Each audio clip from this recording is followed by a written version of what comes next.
Rahmen vom Kinostart von Blade Runner 2049 hat Patrice Ryan Gosling und Harrison Ford getroffen, die beiden Hauptdarsteller vom neuen Denis Villeneuve-Film, die gleichzeitig die Fortsetzung vom altbekannten und filmischen Meilenstein Blade Runner von Ridley Scott ist. Dabei geht es unter anderem um die Chemie zwischen den beiden, den Respekt untereinander, wie aber auch das Arbeiten eben mit Denis Villeneuve ist. Und damit jetzt ganz viel Spaß mit dem Interview mit Ryan Gosling und Harrison Ford zu Blade Runner 2049.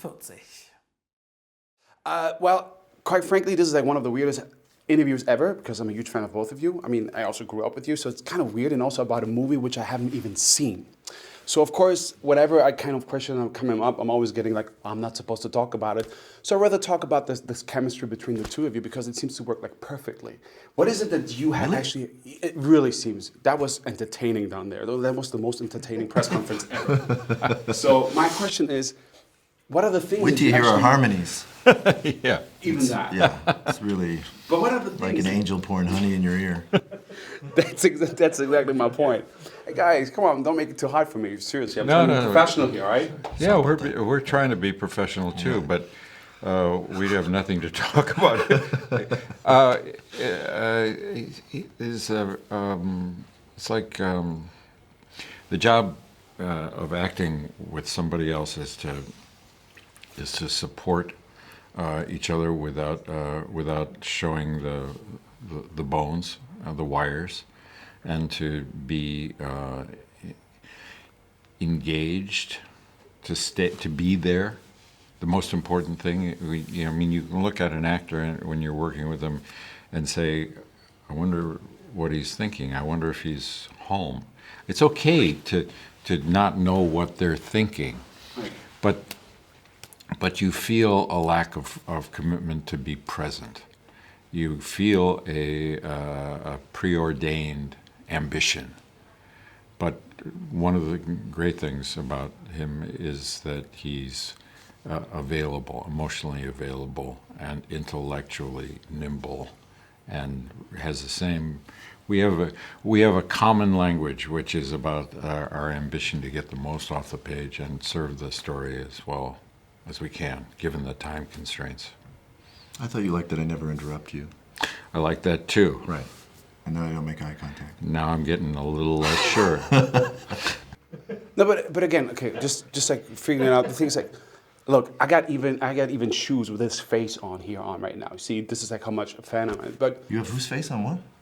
this is, I don't know. Have you ever heard the character called like Han Solo? It's like those. You have Han Solo shoes? I got Han Solo shoes on. I just wanted to be as decent as possible when it comes to that. But for you, you said you were 2 years old when this movie came out. When you realized, okay, you got this job. Is it really that profoundly you were just like, you know what, I'm a pro. I'm just going to go through that, or isn't it the kind of moment that you even had to talk to some friends about it, saying like, listen, you won't believe it, shit is happening.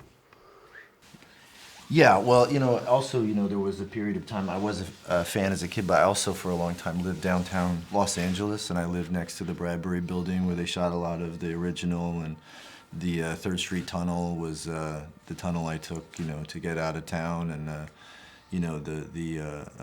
anyway, a lot of the locations that they shot the original was sort of my neighborhood for a long time. So it's, in some odd way, I feel like Blade Runner has been kind of a part of my life for a long time. So yeah, for sure, when suddenly I had the opportunity to actually become a part of that universe and enter into it and work with Harrison and be a part of telling the story, it was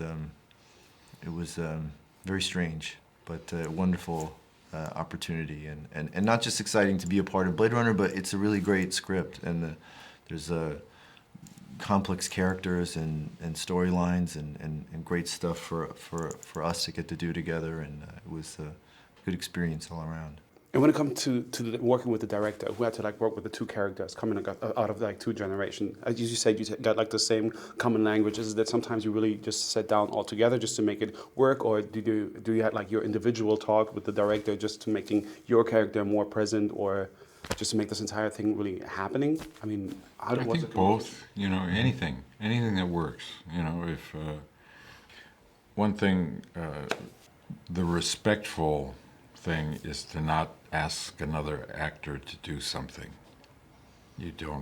I don't think that's the right thing to do. But I could go quietly over to the director and say, "Can you make him do what I want?" Oh, that's what was going on. No, it's. I see. The director is. There's no way of comparing directors. They're each, their personality is unique for each one, any more than you compare doctors or lawyers or anything else. I mean, there's no general specification for a director. They can come in any flavor. But Denis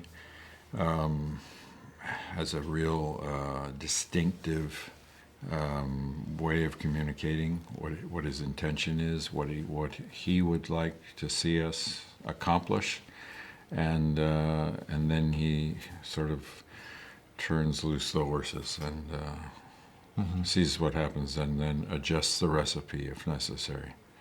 So it was a lot of fun. It was really, we were playing with big ideas, strong ideas, and I enjoyed the experience enormously. Right, then thank you so much, and can't wait to see it finally, so I have really an opinion about that. Great, that's great. Great. Thank Thank you, you. sir. Cool, man. Thank you. Nice to meet you.